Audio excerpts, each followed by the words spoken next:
Hi guys, good morning. Welcome back here, guys. How are you guys doing? If you are new here, my name is Stella. Thank you so much for stopping by. And if you're a returning subscriber, thank you guys so much for sticking around.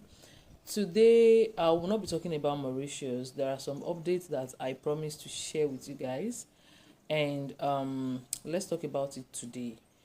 I'll have actually a lot of updates, a lot of things to talk about, but I'm going to take it one step at a time. So today let's talk about South Korea.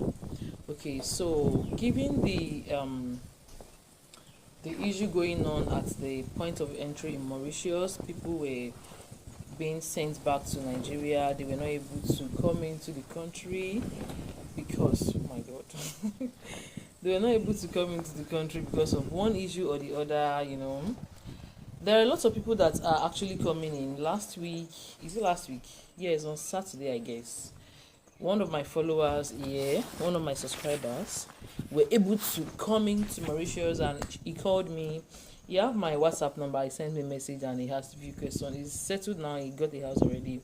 But that same day, few people, like two people, were sent back at the airport as well.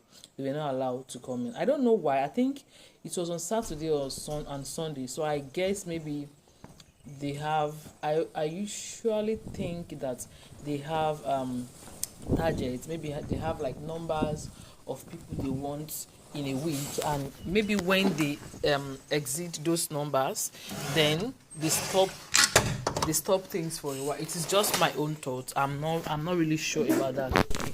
So I've been meaning to look for other countries that people can go to Ozu, to work, because here in Mauritius they don't give. I'm looking for a place to put this food. They don't give. If you come here on visit, there is no way for you to change your permit. You can extend, like I used to say, you can extend, but for Nigerian it's a bit hard. Okay, it's a bit hard to extend, and even if you're able to do it, they give just 3 months. So after 3 months, that means after 3 months you have to go back again to extend like that. Or if you can apply for the premium visa, which have a bit of requirement, they are going to ask you for to show money, to show there are some things they are going to ask you, which is not even sure they are going to get it. The only way for you to get a permanent stay here is to get a work permit. Maybe company do something for you, or you come as a student, which is now expensive because schools that can get work permits are extremely expensive. So let's talk about South Korea. If you are willing to go to South Korea, to Ozu, to make money, to work, you can send me an email. My email is in my bio. Okay, so this is how it works. You have to, if you are going to South Korea, it is a bit tricky because they are very strict with their thing. They don't just allow anyone in on visit. If you are going to South Korea on visit, there are two things involved. Is either you are going for a purpose, for business, or you are going for a visit.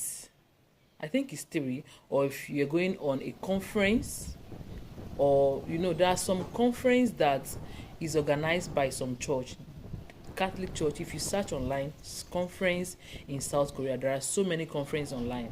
So what people do is they pay for this conference. The organizers of the conference send them a proof, like an approval that you have already paid for that conference. Then you are going to book an hotel that is very close to the conference area. Maybe the conference is held in Seoul. You have to book an hotel that is close to that place for the number of days you are going to spend. Then you book your flights and you go. That's if you are going with the conference. If you are not going on a conference, you have to make sure that somebody invites you, somebody that has a permit in South Korea, maybe a student, maybe it depends. They have to invite you to come and stay with them. They are going to let you in for that. If you don't have anyone that wants to invite, that you should have someone that can invite you. If you don't have anyone that wants to invite, that means you have to go on the business plan.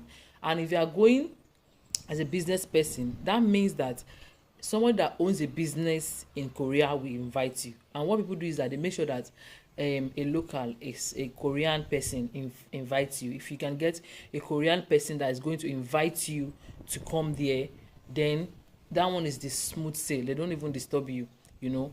But for that one, you have to show that you have money as well. You have to go with cash. You book your return ticket and you go with cash.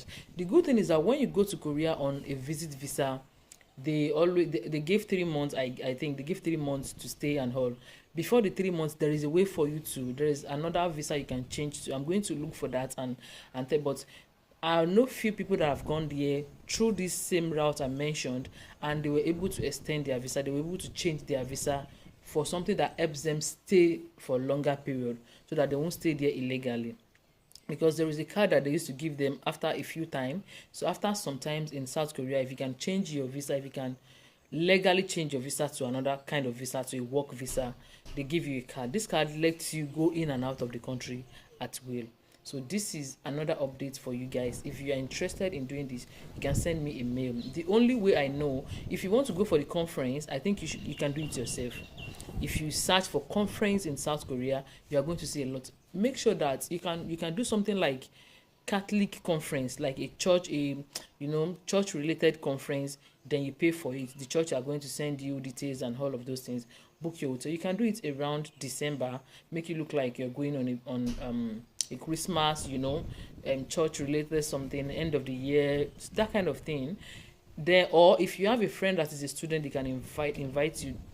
I think so many people will not want to do that, because if I want to invite somebody as a student, I have to make sure maybe the person is a family or a friend, somebody you are close to that can do that. And if they say they can't do that, look for a Korean person that can invite you, which is not very easy to get. But if you want to go through that route, the way it works is, I have a link for a Korean person in South Korea. He's going to send you an invite at a fee. He's going to send, the thing is that South Korean application is a paper-based application. You have to take your application to their office in Ikeja. So it is paper-based. You have to submit your papers there. So the person is going to send you the invitation, all the letters, everything in soft copy. They don't do online. They will send it directly from South Korea to wherever you are at your doorstep.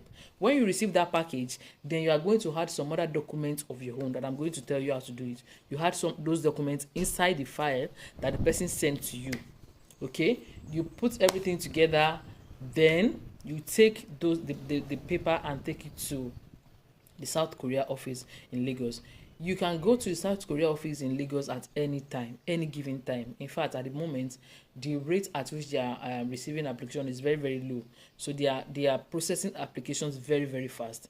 So if you take to send the documents from Korea to, maybe let me say Nigeria, it takes like 2 weeks. When you get it in 2 weeks, you add other documents that you're supposed to add personally, and you go to South Korea office to submit it.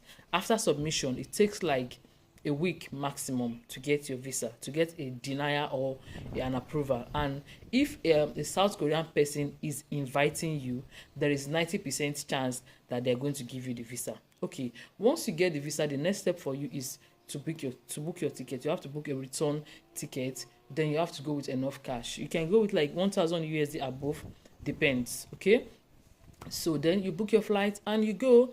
When you get to the point of entry, of course, they're going to ask you what you're here to do. But most times, when an indigene invites you, it is always very seamless. Okay, it is very easy for you to go in. It is very easy for you to like pass through the immigration. And if you need pickup, or since you already know where you're going, you don't even need anybody to like come and pick you up and anything. Take a taxi, a train at the airport, and go to your lodge. Then, if you need to extend your visa, you can also send me a message after you've gained your entrance. So guys, that is one of the updates I have for you guys.